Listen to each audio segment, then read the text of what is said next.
Bihar news में स्वागत है आपका दोस्तों। मैं हूं फिरदौस गनी और आप देख रहे हैं केडीबी लाइव। दोस्तों आज हो चुका है 12 जनवरी 2025। तो आज की पूरे बिहार की टॉप न्यूज लेकर आए हैं आपके लिए। वीडियो शुरू करने से पहले आपसे एक रिक्वेस्ट है कि अगर आप पहली बार इस चैनल पर आए हैं तो चैनल को सब्सक्राइब करके बेल आइकन को प्रेस कर दीजिए और साथ ही वीडियो को लाइक कर दीजिए, अपने दोस्तों के साथ शेयर भी कीजिए। तो चलिए चलते हैं आज की खबरों की ओर। दोस्तों आज बिहार न्यूज की शुरुआत सबसे पहले करेंगे कि तेजस्वी यादव ने एक बार फिर से नीतीश सरकार पर जमकर के हमला बोला है। मुख्यमंत्री नीतीश कुमार के साथ किसी भी तरह का गठबंधन से इनकार करते हुए तेजस्वी यादव ने कहा कि अब वे अपने पैर पर कुल्हाड़ी नहीं मारेंगे। उन्होंने मुख्यमंत्री नीतीश कुमार को थका हुआ मुख्यमंत्री बताते हुए कहा कि बिहार में सरकार चल रही है, डीके ही बिहार में सरकार चला रही है और वसूली कर रहे हैं, डीके वसूली कर रहे हैं। जी हाँ, तेजस्वी यादव ने कहा कि 20 साल में खेत में एक ही फसल रोपने से खेत खराब हो जाता है, अब बदलाव की जरूरत है। तेजस्वी यादव ने अरविंद केजरीवाल के बयान का भी बचाव करते हुए कहा कि उन्होंने कुछ गलत नहीं कहा है। वहीं पर बगहा में पत्रकारों ने जब से सवाल पूछा कि नीतीश कुमार कह रहे हैं कि अब राजद के साथ जाने की गलती नहीं करेंगे, तो इस पर तेजस्वी यादव ने पलटवार करते हुए कहा कि उनके साथ जाना अपने पैर पर कुल्हाड़ी मारने के समान है। यानी कि नीतीश कुमार के साथ जाना अपने पैर पर कुल्हाड़ी मारना जैसा है। जब उन्होंने नीतीश सरकार पर भी निशाना साधते हुए कहा कि बिहार में प्रशासनिक अराजकता की स्थिति बनी हुई है क्योंकि मुख्यमंत्री होश में नहीं है। तेजस्वी यादव ने कहा कि वे थक करके मौन हो चुके हैं और कुछ अधिकारी ही सरकार चला रहे हैं जिसकी सेटिंग हो रही है, जो सेटिंग गेटिंग है। तेजस्वी यादव ने बिहार विधानसभा चुनाव 2025 को देखते हुए अपनी सरकार बनाने का दावा किया है। उन्होंने इस दौरान ये भी कहा कि उनकी सरकार बनी तो फिर सामाजिक सुरक्षा पेंशन की राशि को 400 से बढ़ाकर के 1500 रुपए कर देंगे। बिहार में 200 यूनिट बिजली फ्री कर देंगे। आपको बता दूं कि बीते दिनों ये कयास लगाए जा रहे थे कि नीतीश कुमार और फिर लालू प्रसाद यादव के बीच फिर से मेल हो सकता है। जब लालू प्रसाद यादव ने नीतीश कुमार को खुल करके ऑफर भी दिया था। राजद नेताओं के रुख भी नीतीश कुमार को लेकर के नरम हो गए थे, लेकिन बात बिगड़ते ही तेजस्वी यादव ने अपने तेवर कड़े कर लिए और फिर से हमलावर हैं। वो लगातार जम करके प्रहार करते जा रहे हैं। दोस्तों बिहार के लोगों को नए साल के मौके पर बड़ी खुशखबरी मिलने वाली है। अब बिहार के अंदर कहीं भी बिजली की कमी नहीं होने वाली है। अब राज्यवासियों को यानी कि बिहार वासियों को बिजली कटने की समस्या का सामना नहीं करना पड़ेगा। इसकी वजह है कि अब बिहार की बिजली का कोटा लगभग 1500 मेगावाट बढ़ जाएगा। इसके साथ ही नए साल में राज्य के यानी कि बिहार के अंदर नई इकाई से बिजली की आपूर्ति होगी। दरअसल बिहार के बक्सर जिले के चौसा में बिहार के अंदर निर्बाध बिजली आपूर्ति के लिए 660 मेगावाट 2 इकाई का निर्माण कार्य जारी है। यहाँ इसकी एक इकाई इसी साल शुरू भी हो जाएगी। इससे आम लोगों से लेकर के किसानों तक को काफी फायदा होगा। इस 660 मेगावाट की परियोजनाओं से 561 मेगावाट बिजली बिहार को मिलने लगेगी।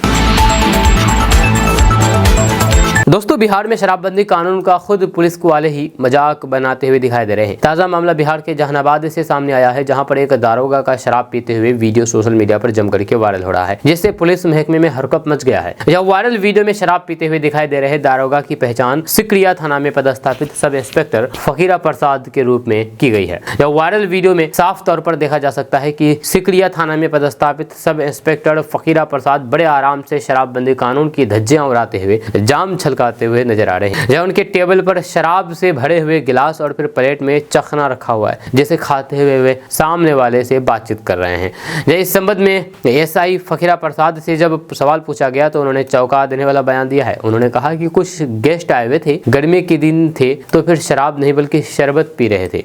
सब इंस्पेक्टर का शराब पीते हुए वीडियो वायरल होने के बाद हेडक्वार्टर डीएसपी संजीव कुमार ने संज्ञान लेते हुए बताया है कि मीडिया के माध्यम से एक वीडियो प्राप्त हुआ है जो जांच का विषय है। जांच के बाद उचित कार्रवाई की जाएगी। उन्होंने बताया है कि वायरल वीडियो में सब इंस्पेक्टर फकीरा प्रसाद देखे जा रहे हैं जो पहले विष्णुगंज थाना में थे और अब वो फिलहाल सिकरिया थाना में पदस्थापित है, जो कि शराब का सेवन कर रहे हैं। दोस्तों कहते हैं कि हर यार यार नहीं होता, हर दोस्त तो वफादार नहीं होता। ये तो दिल मिलने की बात है मेरे दोस्त, वरना 7 फेरों के बाद भी प्यार नहीं होता। ऐसा हम इसलिए कह रहे हैं क्योंकि मुजफ्फरपुर में एक महिला बीमार पति को छोड़ करके देवर संग फरार हो गई, जब उसने नई चाहत को लेकर के 7 जन्मों के रिश्ते को तोड़ दिया है। ये हैरान कर देने वाला मामला बिहार के मुजफ्फरपुर जिला से सामने आया है। यहाँ तक कि अपने जेवर जेवरात पर भी हाथ साफ कर दिया है। इस मामले को लेकर के औराई थाने में आवेदन दिया गया है, जहाँ गाँव के ही हीरा कुमार को आरोपी किया गया है। जब बताया जा रहा है कि भुवनेश्वर राय की शादी साल 2009 में रुन्नी सैदपुर थाना क्षेत्र के टिकोली गांव शिवाजी राय की पुत्री चांदनी कुमारी की रीति रिवाज के साथ शादी संपन्न हुई। जब उस दौरान परिवार खुशी संपन्न था। जब मुनेश्वर मुंबई में ट्रक ड्राइवर का काम करता था। इस बीच 2 साल से तबीयत खराब होने की वजह से घर पर रहने लगा, जिसके बाद पत्नी की असलियत का पता 6 साल के बेटे से पता लगी।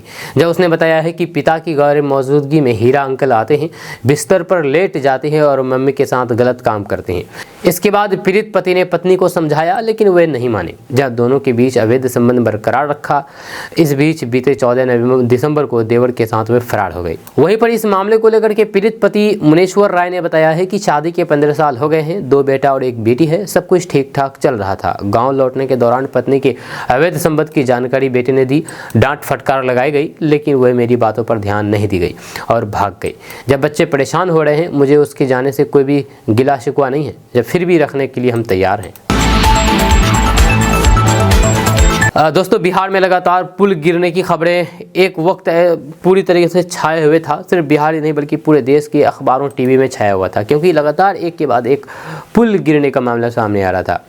अब इस पुल गिरने के मामले पर एक सवाल किया गया बिहार सरकार के मंत्री से, लेकिन वे इसको लेकर के भड़क गए। जी हाँ, आपको बता दूं कि पिछले साल 2024 में बिहार में पुल गिरने का मामला जमकर के छाया रहा था, जब लगभग 18 छोटे से बड़े पुल गिरने की खबरें सामने आई थी। मामले में कई इंजीनियर और फिर ठेकेदार पर ग्रामीण कार्य विभाग द्वारा कार्रवाई की बात कही गई थी। लेकिन जब ग्रामीण विभाग के मंत्री अशोक चौधरी से कार्रवाई को लेकर के सवाल किया गया तो फिर वह भड़क उठे। दरअसल शुक्रवार को एक संवाददाता सम्मेलन के दौरान अशोक चौधरी अपने विभाग की योजनाएं दे रहे थे। इस दौरान उनसे जब पुल गिरने के मामले पर क्या कार्रवाई हुई, इसको लेकर के सवाल किया गया तो फिर मंत्री जी कहा कि आपका इस तरह से सवाल पूछने का तरीका ठीक नहीं है। आपका कोई निजी व्यक्ति का काम होगा, उस पर कार्रवाई नहीं हुई है तो फिर विभाग में जाइए और लिख करके दीजिए। हम इस तरह आपको कुछ नहीं बता सकते। कुछ देर तक मंत्री जी काफ़ी गुस्से में रहे और उनके पास से बैठे विभाग के अपर मुख्य सचिव दीपक कुमार ने पत्रकार महोदय को समझाते हुए कहा कि कोई स्पेशल मामला है तो फिर आप हमें लिखित दीजिए। अगर कोई छूट गया है तो फिर उस पर हम अभी कार्रवाई करेंगे। विभाग की ओर से पब्लिक के लिए भी ऐप खोला गया है। वहीं पर कार्यक्रम के दौरान मंत्री अशोक चौधरी ने बताया है कि सरकार ने 2025 के चुनाव से पहले गांव में सड़कों का जाल बिछाने 1000 नए पुल बनाने के लिए योजना तैयार की है। जहां उन्होंने कहा है कि 9 वर्षों बाद मुख्यमंत्री नीतीश कुमार ने मुख्यमंत्री सेतु योजना की शुरुआत करने का निर्णय लिया है। हमारे विभाग के लिए बड़ी चुनौती है कि चुनाव वर्ष में इसे कैसे पूरा करें। दोस्तों, आगामी विधानसभा चुनाव को लेकर के सभी राजनीतिक दलों ने अपने अपने हिस्से की तैयारियां शुरू कर दी है। बिहार में इन दिनों यात्राओं का दौर शुरू है, जहां वहीं पर दूसरी तरफ राजद सुप्रीमो लालू प्रसाद यादव और फिर नेता प्रतिपक्ष तेजस्वी यादव को नए साल की शुरुआत में ही बड़ा झटका लगा है। राजद के बड़े नेता आरजेडी के बड़े नेता जल्द ही लालू तेजस्वी का साथ छोड़ करके सीएम नीतीश कुमार का दामन थाम सकते हैं। जब सीएम नीतीश कुमार के साथ इस समय राजद नेता के आने से तेजस्वी यादव और फिर उनकी पार्टी को भारी नुकसान होने की संभावना जताई जा रही है। वहीं राजद नेता के जेडीयू में आने के संकेत से सियासी हलचल भी तेज हो गई है। दरअसल बनियारपुर से आरजेडी विधायक केदारनाथ सिंह ने मीडिया से बातचीत करने के दौरान ये संकेत दिया है कि वे जल्द ही नीतीश कुमार की पार्टी जेडीयू का दामन थाम सकते हैं। जब मीडिया के सवालों का जवाब देते हुए उन्होंने स्पष्ट किया है कि वे अपने परिवार के साथ हैं और जहां उनका परिवार रहेगा वे भी वहीं पर रहेंगे। जब विधायक केदारनाथ सिंह ने कहा कि वे महाराजगंज लोकसभा से पूर्व सांसद प्रभुनाथ सिंह के छोटे भाई हैं। साथ ही उन्होंने ये भी कहा कि मैं अपने परिवार से कभी भी अलग नहीं रह सकता। जहां पर मेरे बड़े भाई रहेंगे मैं वहीं पर रहूंगा। दोस्तों, बीपीएससी ने जन स्वराज पार्टी के सूत्रधार प्रशांत किशोर को लीगल नोटिस भेजा है। नोटिस के अनुसार प्रशांत किशोर ने आयोग पर पिछले दिनों में बगैर प्रमाण के गंभीर आरोप लगाए हैं। ऐसे में अब प्रशांत किशोर के आरोप के आधार की मांग की गई है। ऐसा नहीं करने पर उनके विरुद्ध आईटी अधिनियम आदि में कार्रवाई की अनुशंसा की जाएगी। नोटिस में उनके वीडियो के लिंक भी भेजे गए हैं। इसके साथ ही लगाए गए आरोप का साक्ष्य 7 दिनों के अंदर देना है, ये भी कहा गया है।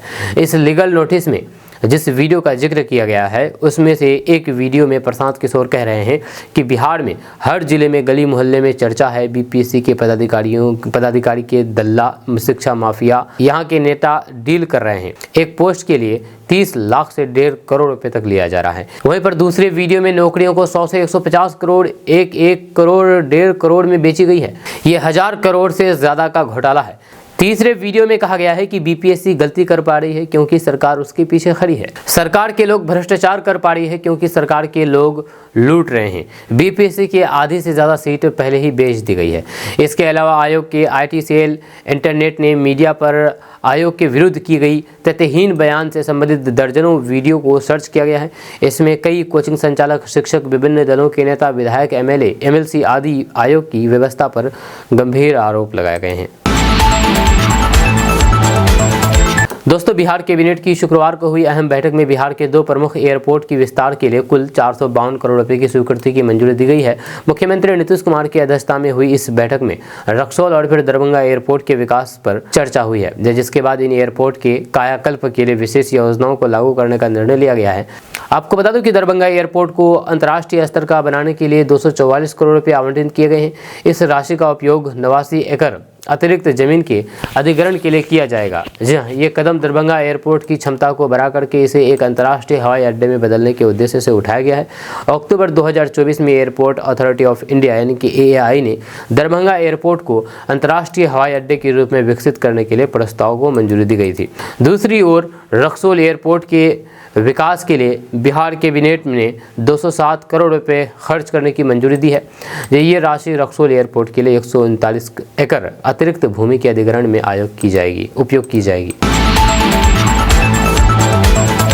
दोस्तों, गणतंत्र दिवस जो कि 26 जनवरी के दिन पड़ता है, गणतंत्र दिवस 2025 के अवसर पर दिल्ली में आयोजित होने वाली भव्य परेड में बिहार से 25 व्यक्तियों को शामिल होने का गौरव प्राप्त हुआ है। ये सभी लोग विभिन्न क्षेत्र में अपनी उत्कृष्टता के लिए पहचाने गए हैं और इस वर्ष गणतंत्र दिवस परेड में राज्य का प्रतिनिधित्व करेंगे। गणतंत्र दिवस परेड न केवल भारतीय सेना की शक्ति और फिर सामर्थ्य का प्रदर्शन करती है, बल्कि ये देश भर की विशेषताओं और फिर उपलब्धियों को भी उजागर करती है। इस बार बिहार के लिए ये और भी खास है क्योंकि बिहार के 25 लोग इस ऐतिहासिक अवसर का हिस्सा बनेंगे, जो कि बिहार के गौरव को और अधिक बढ़ावा देंगे। ये सम्मान बिहार की प्रतिभाओं के लिए गर्व का पल है और देश भर में बिहार की उत्कृष्टता को प्रदर्शित करेगा। दोस्तों, बिहार में कोहरे की मार जारी है। उत्तर पछुआ हवा ने पूरे बिहार को ठिठुरा कर दिया है। शीतलहर के प्रकोप के बीच कई जिलों के सरकार स्कूलों में बच्चों की छुट्टियां बढ़ा दी गई है। हालांकि शिक्षकों का स्कूल आना अनिवार्य है। इसी बीच नवादा के जिलाधिकारी की एक पोस्ट सोशल मीडिया पर खूब वायरल हो रही है, जो कि उन्हें व्हाट्सएप पर प्राप्त हुई है। दरअसल नवादा के जिलाधिकारी रवि प्रकाश ने सोशल मीडिया प्लेटफॉर्म एक्स पर एक पोस्ट शेयर की है, जिसमें सुझाव दिया गया है कि ठंड के कारण छुट्टी देना सही है, लेकिन ऐसी व्यवस्था न हो जाए कि केवल शिक्षक ही स्कूल पहुंचे। जब पोस्ट में लिखा गया है कि रहीमन छुट्टी कीजिए, अब ठंड बर्दाश्त ना होए, पर ऐसी छुट्टी ना कीजिए, मात्र अध्यापक उपस्थित होए। आपको बता दूं कि बिहार के अधिकांश जिलों में घने कोहरे का प्रकोप जारी है। सुबह शाम शीतलहर और फिर कोहरे ने लोगों के जीवन को अस्त व्यस्त कर दिया है। जब सुबह शाम के समय कई जिलों में घने कोहरे के कारण विजिबिलिटी 50 से 100 के बीच सीमित रह गई है, जिस कारण यातायात बाधित हो रही है। वहीं पर मौसम विभाग ने बिहार के 24 जिलों में कोहरे को लेकर के अलर्ट जारी किया है। दोस्तों, अगर आप भी स्पेस और फिर साइंस से जुड़ी हुई चीजों में दिलचस्पी रखते हैं तो फिर 13 जनवरी की तारीख को आप नोट कर लीजिए, क्योंकि इस दिन कुछ ऐसा होने वाला है जो कि आज से 1,60,000 साल पहले आखिरी बार देखने को मिला था। यानी कि 1,60,000 साल बाद 13 तारीख के दिन एक ऐसी चीज बनने वाली है जिसको देख करके आप हैरान रह जाएंगे। जी हाँ, इस दिन एक नहीं बल्कि दो सूरज सुबह सुबह देखने को मिलेगी। सूरज निकलने से करीब आधे घंटे पहले ही पूर्व की दिशा में एक तेज रोशनी नजर आएगी। ये रोशनी सूरज की नहीं बल्कि धूमकेतु की होगी। वैज्ञानिक दावा कर रहे हैं कि ये पृथ्वी से अब तक नजर आए धूमकेतुओं में से सबसे ज्यादा चमकदार हो सकता है। ये बेहद चमकदार धूमकेतु पृथ्वी के बेहद करीब से गुजरने वाला है। इसे रात के अंधेरे में अपनी आंखों से भी देखा जा सकता है।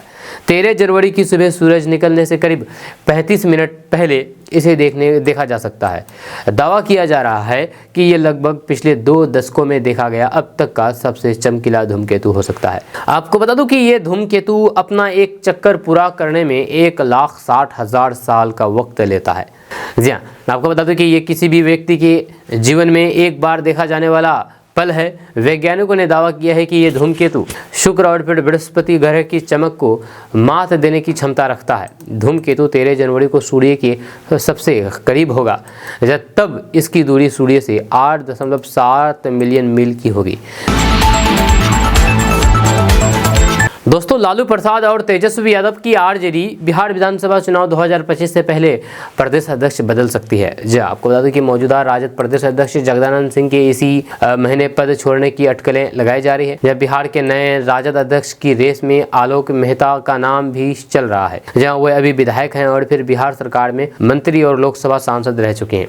उनकी गिनती लालू परिवार के करीबी नेताओं में होती है। शुक्रवार को वैशाली शहरी विकास सहकारिता बैंक में 85 करोड़ के घपले के मामले में आलोक मेहता के 19 ठिकानों पर ईडी ने रेड मारी है। राजद सुप्रीमो लालू प्रसाद यादव ने पार्टी की राष्ट्रीय कार्यकारिणी की बैठक पटना में 18 जनवरी को बुलाई है, जिसमें राजद के सांगठनिक चुनाव को लेकर के फैसले लिए जाएंगे। कयास लगाए जा रहे हैं कि इस बैठक में जगदानंद सिंह राजद प्रदेश अध्यक्ष का पद छोड़ सकते हैं। जगदानंद सिंह की जगह आलोक मेहता को बिहार में राजद की कमान सौंपी जा सकती है। मेहता यानी कि आलोक मेहता समस्तीपुर जिले की उज्जैरपुर सीट से राजद के विधायक हैं। उनके पिता तुलसी सिंह मेहता भी मंत्री रह चुके हैं, जब उनकी बहन सुहेली मेहता अभी बीजेपी में। आलोक मेहता उज्जैरपुर से सांसद है और फिर बिहार सरकार में शिक्षा और फिर राजस्व एवं भूमि सुधार मंत्री रह चुके हैं।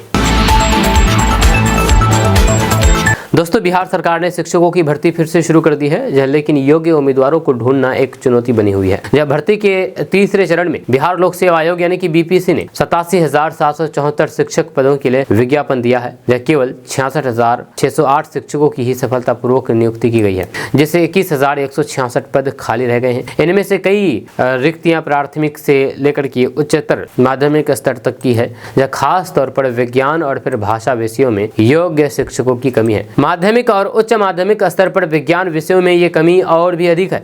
उदाहरण के लिए उच्चतर माध्यमिक वनस्पति विज्ञान में 1485 रिक्तियों के मुकाबले केवल 566 उम्मीदवार ही सफल हुए हैं।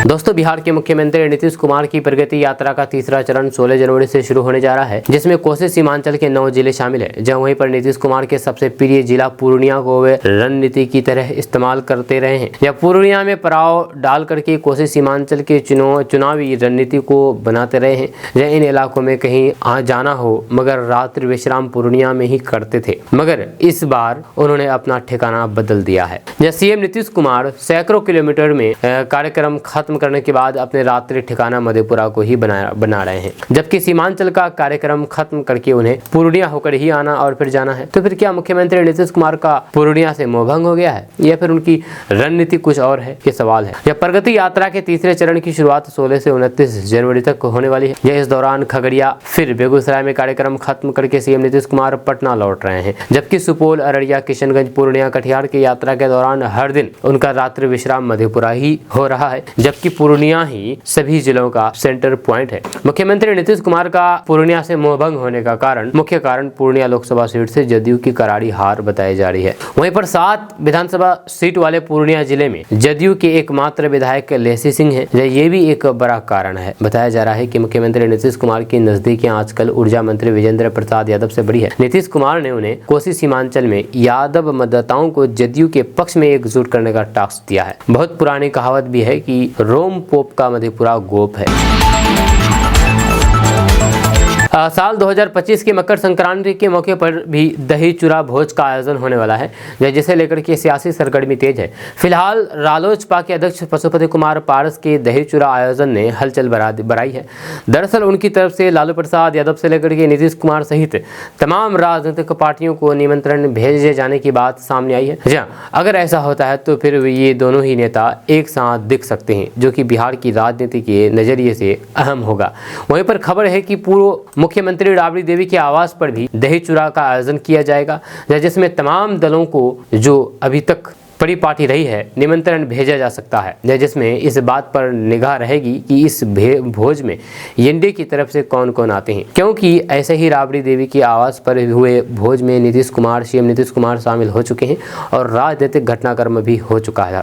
वहीं पर कांग्रेस की तरफ से हर साल की तरह सदाकत आश्रम में दही चूरा की आयोजन किया जाएगा, जिसमें महागठबंधन के तमाम घटक दल जुटेंगे। बीजेपी की तरफ से भी खबर है कि पार्टी दफ्तर में बीजेपी दही चूरा का आयोजन करेगी, जिसमें निमंत्रण सबको भेजा जाएगा। लेकिन अमूमन विरोधी दल के नेता ना के बराबर ही रहते हैं। वहीं पर मंत्री नितिन नवीन से लेकर के विजय सिन्हा भी दही चूड़ा का आयोजन करते रहे हैं और फिर इस बार भी करेंगे। वहीं पर जेडीयू की तरफ से अभी तक वरिष्ठ नेता वशिष्ठ नारायण सिंह आयोजन करते रहे हैं, लेकिन स्वास्थ्य ठीक नहीं रहने की वजह से इस बार वे नहीं कर रहे हैं। लेकिन जेडीयू की तरफ से कौन करेगा, इस पर तस्वीर साफ नहीं हुई है। वहीं पर दूसरी राजनीतिक पार्टियां भी अपने हिसाब से दही चूड़ा का आयोजन कर रहे हैं, लेकिन सबसे ज्यादा ध्यान राबड़ी देवी और फिर पशुपति कुमार पारस के भोज पर टिका हुआ है। दोस्तों एआईएमआईएम पार्टी बिहार में अकेले पड़ गई है। जी हां, आपको बता दूं कि साल 2020 के बिहार विधानसभा चुनाव में एआईएमआईएम के 5 विधायक के चुनाव जीत करके विधानसभा पहुंचे थे, जिसके बाद 4 विधायक तो वहां से छिटक करके आरजेडी में शामिल हो गए। अब एआईएमआईएम के पास मात्र एक ही विधायक बचे हुए हैं। यह 5 विधायक 2020 के बिहार विधानसभा चुनाव में 5 विधायक जीतने के बाद सीमांचल की राजनीति बदल गई थी। जब पूर्णिया, किशनगंज, अररिया की राजनीति एआईएमआईएम के इर्द गिर्द घूमने लगी थी, मगर कुछ समय बाद 4 विधायक चले गए और फिर मात्र एक विधायक रह गए, जो कि प्रदेश अध्यक्ष अख्तरुल इमान है। लेकिन वहीं पर इस बार एआईएमआईएम के बिहार प्रदेश अध्यक्ष अख्तरुल इमान की सीट भी खतरे में नजर आ रही है। अख्तरुल इमान वर्तमान में पूर्णिया के अमोर से विधायक है, लेकिन उनकी सीट खतरे में नजर आ रही है। जब चुनाव लड़ते वक्त जो ख्वाब उन्होंने जनता को दिखाया था, वह 2025 तक पूरा होता हुआ नहीं दिख रहा है। यही वजह है कि अख्तरुल इमान को चुनाव जीतने में अहम भूमिका निभाने वाले जिला परिषद मोहम्मद अफरोज सिकंदर आजम उर्फ दारा, मोहम्मद गुलाम रब्बानी, महफूज इंजीनियर ने भी उनका साथ छोड़ दिया है। इनमें से तो कई खुद दूसरे दलों से टिकट के दावेदार हैं। अख्तरुल इमान अकेले पड़ने के बाद उनकी सीट अमोर विधानसभा पर संकट मंडराने लगा है। स्थिति यह है कि एक बार फिर से अपनी सीट कोचाधामन विधानसभा का रुख कर सकते हैं। जी, अख्तरुल इमान हो सकता है कि इस बार कोचाधामन विधानसभा सीट से चुनाव लड़े 2025 के बिहार विधानसभा चुनाव में। वहीं पर असदुद्दीन ओवैसी की पार्टी एआईएमआईएम पर सीमांचल की जनता अब जातिवादी राजनीति करने और फिर जातीय आधार पर हिंदुस्तान को बांटने की राजनीति करने का आरोप लगा रही है। जब कहा जा रहा है कि सीमांचल की परंपरागत हिंदू मुस्लिम एकता, भाईचारा और फिर गंगा जमुनी तहजीब को तहस नहस करने का प्रयास करते हुए एआईएमआईएम पार्टी के प्रदेश अध्यक्ष ने हिंदू मुस्लिम की राजनीति को बढ़ावा दिया है। ये आरोप लग रहे हैं, ये मैं नहीं कह रहा हूँ। आपको बता दूं कि अमोर का बहुप्रतीक्षित खारी पुल, रसेली पुल घाट आज भी अधूरा है। हालांकि उसका शिलान्यास कल हो चुका है, लेकिन इसके शिलान्यास में भी कई सारे अड़चन दिख रहे हैं, क्योंकि इसका भी क्रेडिट लेने का होड़ मचा हुआ है। क्योंकि एक तरफ अख्तरुल इमान इसका क्रेडिट ले रहे हैं, तो वहीं पर दूसरी तरफ किशनगंज सांसद डॉक्टर जावेद आजाद भी इसका क्रेडिट ले रहे हैं और कह रहे हैं कि ये प्रधानमंत्री के द्वारा बनाया गया है, प्रधानमंत्री सड़क द्वारा बनाया गया है, इसीलिए ये डॉक्टर जावेद आजाद को ही इसका क्रेडिट जाना चाहिए। हालांकि इन दोनों जगहों पर अगर देखा जाए तो काम चल रहा है, शिलान्यास भी हो चुकी है, मगर जब तक बनकर के आवागमन शुरू नहीं हो जाता तब तक लोगों को विश्वास नहीं है। क्योंकि 12 सालों में कई बार इस पुल का काम शुरू हुआ और बंद भी हुआ। अगर चुनाव आते आते पुल निर्माण नहीं हुआ तो फिर अख्तरुल इमान को अमोर विधानसभा छोड़ने की नौबत आ जाएगी, हो सकता है। जहां अमोर विधानसभा में अख्तरुल इमान पहले से ही कांग्रेस, राजद, भाजपा, जदयू से टक्कर ले रहे हैं, वहीं पर नई राजनीतिक पार्टियों के लिए सदैव उम्मीद की स्थली रही है। वहीं पर सीमांचल में फिलहाल प्रशांत किशोर की जनसुराज्य पार्टी जातिवादी राजनीति से ऊपर उठ करके अमोर विधानसभा में भी अपनी संभावना तलाशने में जुट गई है। जी हाँ, जिस तेजी से सीमांचल में एआईएमआईएम उभरी है, उसी तेजी से जातिवादी राजनीति करने के कारण नीचे सरकती दिखाई देने लगी है। जिस साल 2025 के बिहार विधानसभा चुनाव की तैयारी को लेकर के सीमांचल क्षेत्र में सभी राजनीतिक पार्टियों की चहलकदमी तेज हो गई है। जब राजद नेता तेजस्वी यादव इस क्षेत्र को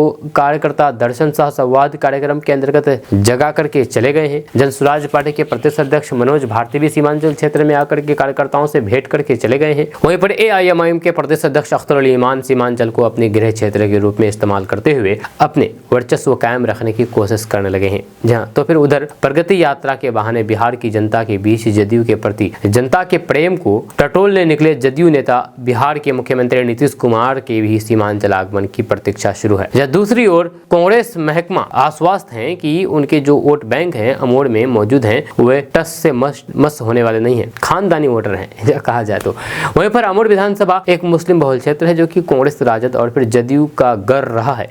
पिछले विधानसभा में एआईएमआईएम के अख्तरुल इमान ने जदयू के सबा जफर को बहुत भारी मार्जिन से हराया था। वहीं पर कांग्रेस के जलील मस्तान तीसरे नंबर पर रहे थे। मगर अमोर विधानसभा की बात करें तो ये क्षेत्र आज भी आदम युग में जी रहा है। परिसीमन के आधार पर किशनगंज लोकसभा क्षेत्र होने की वजह से अमोर बैसा में विकास की रफ्तार काफी कम है। वहीं पर कुछ काम राज्य सरकार की तरफ से कराए गए हैं, जिसका क्रेडिट पूर्व विधायक सबा जफर भुनाने में लगे हैं। वहीं पर राजनीतिक विशेषज्ञ बताते हैं कि कितना भी कोई अमोर विधायक अख्तर उल ईमान का साथ छोड़ दे, अंत में AIMIM के हैदराबादी बिरयानी के चक्कर में सब एकजुट हो जाते हैं।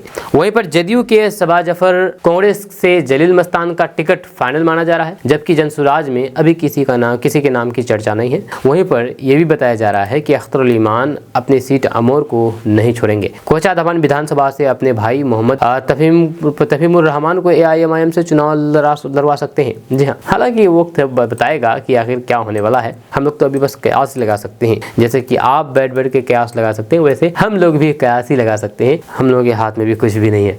आपका इसके बारे में क्या कहना है, नीचे कमेंट बॉक्स में कमेंट करके जरूर बताइएगा।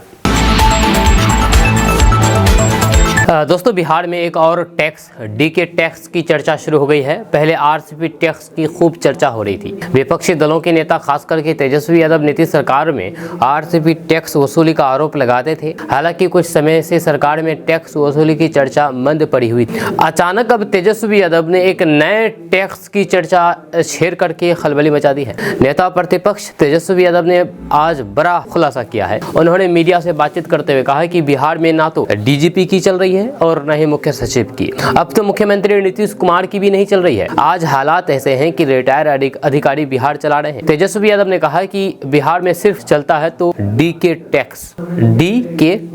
जब बिहार में पूरी तरीके से वसूली हो रही है, अधिकारियों के ट्रांसफर पोस्टिंग में हेराफेरी का खेल चल रहा है, जब काबिल अधिकारियों को साइडलाइन कर दिया गया है। बिहार में अब केवल वसूली गैंग चल रहा है। आपको बता दूं कि जब RCP टैक्स की बात होती थी, तब मुख्यमंत्री नीतीश कुमार के बेहद करीबी RCP सिंह साथ थे। विपक्षी नेता बिना नाम लिए RCP सिंह पर आरोप लगाते थे। तब कहा जाता था कि RCP सिंह ही सरकार चलाते हैं। नेता प्रतिपक्ष तेजस्वी यादव ने साल 2017-18 में RCP टैक्स का खूब जिक्र करते थे। तब उन्होंने कहा था कि बिहार में अधिकारी कितनी भी गलती कर ले, मामला कितना भी गंभीर हो, लेकिन उसका कोई भी बाल बांका नहीं कर सकता, क्योंकि उसने RCP टैक्स देने का काम किया है। हालांकि तेजस्वी यादव ने RCP टैक्स की वसूली की चर्चा करके नीतीश कुमार और RCP सिंह को भले ही कटघरे में खड़ा करते हों, लेकिन इसका फुल फॉर्म अलग ही बताते थे। इस बार तेजस्वी यादव ने DK के टैक्स वसूली की चर्चा छेड़ करके एक रिटायर अधिकारी पर निशाना साधा है।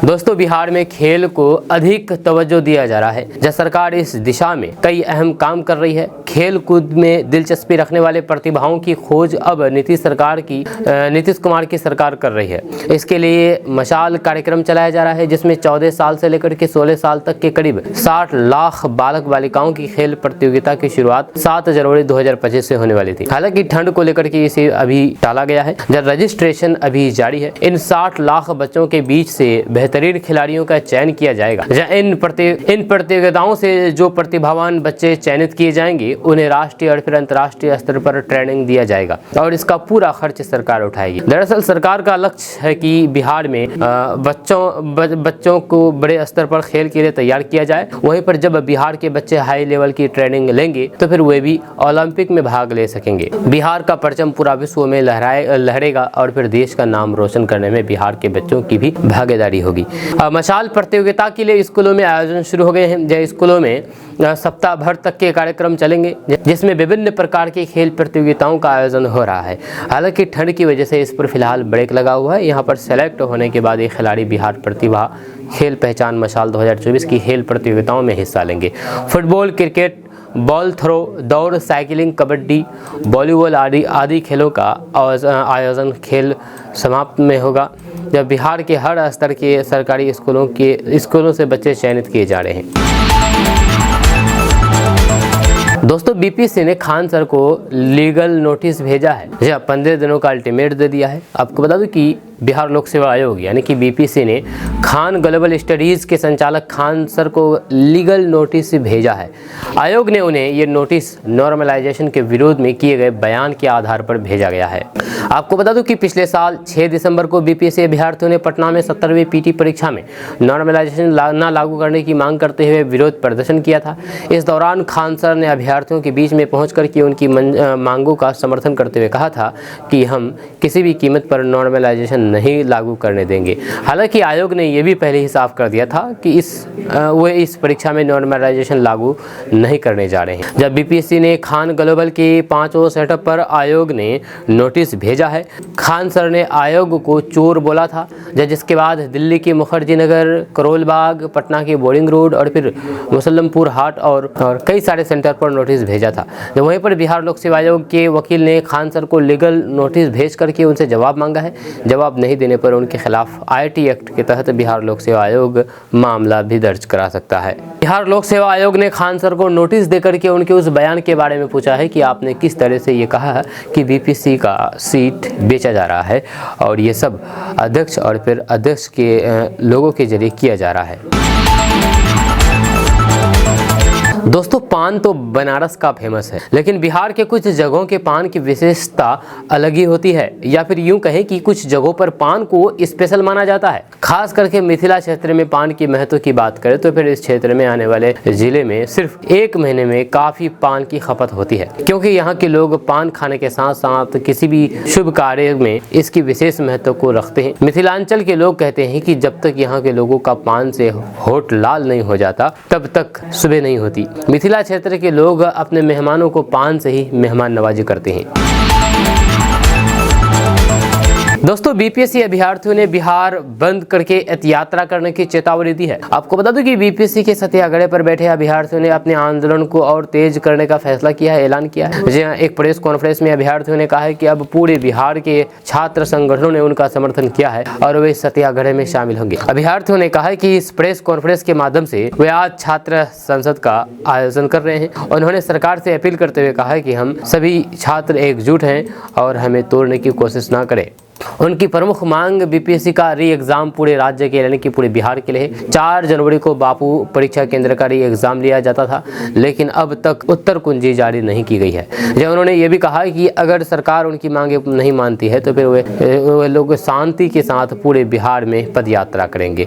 अभ्यर्थियों ने एक और बड़ा ऐलान करते हुए कहा कि 12 जनवरी को होने वाले बिहार बंद में वे पूरी तरीके से समर्थन देंगे, यानी कि आज, और सक्रिय रूप से इस आंदोलन में भाग लेंगे। इसके अलावा उन्होंने चेतावनी दी है कि अगर उनकी मांगे नहीं मानी गई तो फिर वे पूरे बिहार में छात्र संगठन मिलकर के बड़े पैमाने पर पदयात्रा करेंगे।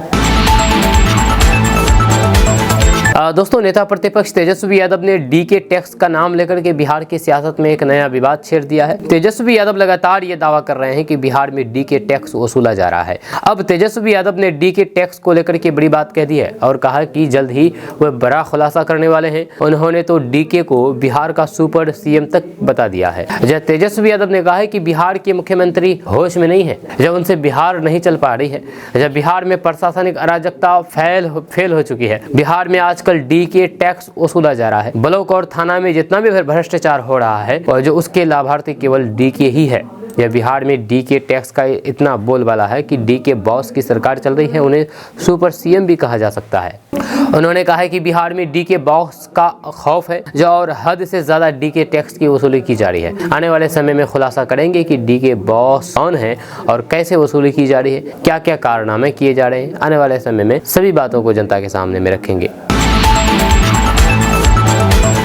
दोस्तों, बिहार के डीजीपी विनय कुमार ने इस बात के संकेत दिए हैं कि बिहार में अपराधियों के और भी इनकाउंटर होंगे। विनय कुमार ने कहा है कि बिहार पुलिस की सक्रियता बढ़ी है, हम पहले से ज्यादा सक्रिय हैं। जाहिर तौर पर जब पुलिस ज्यादा सक्रिय हुई है तो फिर अपराधियों के साथ हमारे मुठभेड़ होंगे, अपराधियों के साथ इनकाउंटर की संख्या बढ़ेगी। डीजीपी ने कहा है कि पुलिस की सक्रियता और फिर बढ़ेगी और फिर इसके साथ ही अपराधियों के साथ इनकाउंटर भी बढ़ेंगे। उन्होंने संकेत दिया है कि आने वाले दिनों में अपराधियों के साथ और भी मुठभेड़ होंगे। आपको बता दूं कि पिछले 10 दिनों में बिहार में 5 मुठभेड़ की घटना हो चुकी है, जिसमें कई अपराधी मारे जा चुके हैं। डीजीपी ने पुलिस मुख्यालय के बाहर पत्रकारों से बातचीत करने के दौरान यह बातें कह रहे थे। दोस्तों, देश का हर युवा चाहता है कि वे सबसे बड़े पद पर पहुंच करके देश को अपनी सेवा दें और फिर इसके लिए वे सबसे कठिन परीक्षा में भी सफल होना चाहते हैं। जैसे में आज हम आपको एक ऐसे पुलिस अधिकारी की मनमानी बताने वाले हैं जो कि पैदा तो आईएएस और आईपीएस की फैक्ट्री यानी कि बिहार में हुए हैं, लेकिन अपने खास स्टाइल से पूरे देश भर में अलग पहचान बना चुके हैं और अब योगी सरकार को सुरक्षा दे रहे हैं। दरअसल तमिलनाडु कैडर के 1990 बैच के आईपीएस अधिकारी रह चुके प्रशांत कुमार की गिनती तेज तर्रार पुलिस अधिकारियों में होती है। हालांकि अपने कारनामों से लगातार चर्चा में रहने वाले प्रशांत कुमार इस समय उत्तर प्रदेश के डीजीपी हैं। जब प्रशांत कुमार को पुलिस विभाग में एनकाउंटर स्पेशलिस्ट भी कहा जाता है। जब प्रशांत कुमार मूल रूप से बिहार के सीवान जिले के रहने वाले हैं। जब उनका जन्म 16 मई 1965 को हुआ था। वे शुरू में पढ़ाई में अव्वल रहे हैं। जब उनके पास तीन मास्टर डिग्रियां हैं। वहीं पर डिजास्टर मैनेजमेंट से एमबीए कर चुके हैं। वे अप्लाइड जूलॉजी में एमएससी कर चुके हैं। साथ ही डिफेंस और फिर स्ट्रेटेजिक स्टडीज में एफिल की डिग्री भी हासिल कर चुके हैं। तमिलनाडु कैडर से तबादला करने के बाद उन्होंने 1994 में यूपी कैडर ज्वाइन किया था।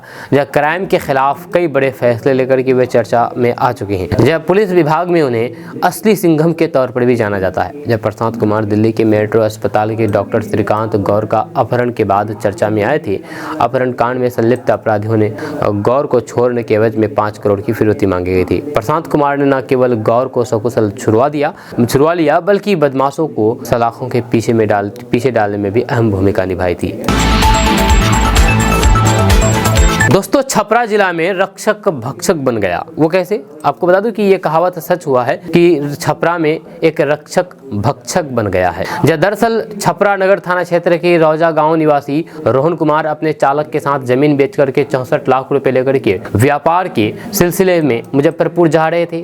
तभी मेकर थानाध्यक्ष रवि रंजन कुमार और चालक अनिल कुमार ने गाड़ी को जांच के नाम पर रोक करके 32 लाख रुपए लूट लिए। जब बताया जा रहा है कि दोनों व्यापारियों को हथियार का भय दिखा करके और फिर शराब और फिर हथियार गाड़ी में रख करके मामले में फंसाने की भी धमकी देकर के इस पूरी घटना को अंजाम दिया है। व्यापारी ने इसकी शिकायत सारण एसपी आशीष कुमार से की है, जिसके बाद त्वरित कार्रवाई करते हुए एसपी ने थानाध्यक्ष रवि रंजन कुमार को गिरफ्तार करके जेल भेज दिया है और दोनों को तत्काल प्रभाव से निलंबित कर दिया है। पुलिस ने 32 लाख रुपए के चालक अनिल के कमरे से बरामद किया है। फिलहाल चालक फरार बताया जा रहा है। एसपी ने प्रेस कॉन्फ्रेंस करके इस बारे में जानकारी दी है। इसलिए कहते हैं ये रक्षक अब भक्षक बन गया है।